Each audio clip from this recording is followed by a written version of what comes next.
Hello, what's up? Magandang umaga sa ating lahat. Bad news tayo mga idol. Mga idol, pag meron kayong makitang Rasin Vlog na Facebook, tapos mag-chat sa inyo, ay wala na po akong Facebook sa ngayon mga idol. Kahit isang Facebook is wala na po ako. Bali yung mga Rasin Vlog na makikita nyo ng mga Facebook na yan is mga poser na po yan, no? Update ko po kayo mga idol kung makagawa ko ulit ng Facebook. Kasi yung 213,000 followers natin mga idol is na Facebook is na permanent disable siya. So sa ngayon, looking pa din ako ng marunong. Comment lang kayo dito sa comment section kung pwede pa siya ma-recover o hindi na. Yung Rasin Vlog natin mga idol na account is sad to see, wala na talaga siya. Wala tayong magagawa. Kape tayo mga idol, bismillah. Sa mga may alam mag-recover, message ko mga idol, magbabayad ako kung magkano yung singil nyo.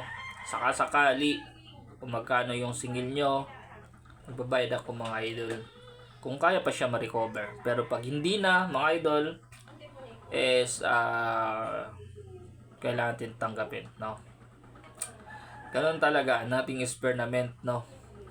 Sa mga followers ko naman sa Rasin Vlog ko na 215,000 followers na Facebook, makikita nyo na hindi nyo na ako ma-message o parang naka-block kayo. Is hindi ko po kayo binablock mga idol. Na permanent disable lang po yung account ko sa walang dahilan. Walang dahilan.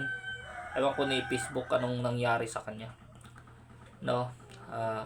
Sa mga merong account dyan na 2,000 followers, 3,000 followers, basta monetize na siya sa content monetization tools, PM kayo mga idol na bili rin ako ng account. Bumibili ako ng Facebook account. Pag-usapan natin kung magkano yung price mo. Basta monetize na siya sa content monetization tools. Kahit 2,000 followers pa lang siya o 3,000. Kasi hindi naman ganun kadali kumita din sa Facebook. Bali kahit monetize ka na is nakadepende pa rin yan sa nag-content kung marunong siya paano kumita, no? Kaya kung meron kayong mga Facebook na binibenta dyan na basta wala lang siyang violation, to 2,000 followers, basta monetize na siya sa content monetization tools, pag-usapan natin kung magkano yung price mo mga idol. Bibilihin ko. Sa mga marunong naman mag-recover ng Facebook permanent disable, mag-PM kayo sa akin mga idol o mag-comment dito. Pag-usapan natin mga idol kung magkano din yung price mo, no? Ganun lang mga idol. Bali sa ngayon wala po akong Facebook kahit isa. Gawa nga nagka-problema yung account ko. Inshallah is mabalik siya. Para magpakapatuloy tayo mga idol at marami pa tayong mga tao din na matutulungan, no? Pero kung hindi na talaga, wala tayong magagawa. Ganun talaga.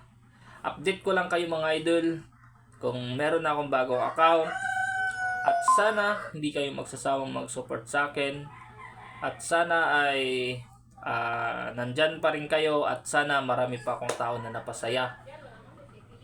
Masakit man kasi inahalagaan ko yung account ko na yun, as doon tayo kumikita at doon na rin kinikuha yung mga personal needs natin.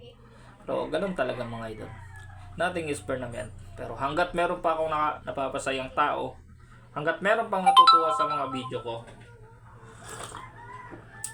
mananatili tayong magpatuloy sa ating nasimulan, no? Maraming salamat at magandang umaga sa inyong lahat. Sana ay suportahan nyo pa rin ako. Good morning. Good morning.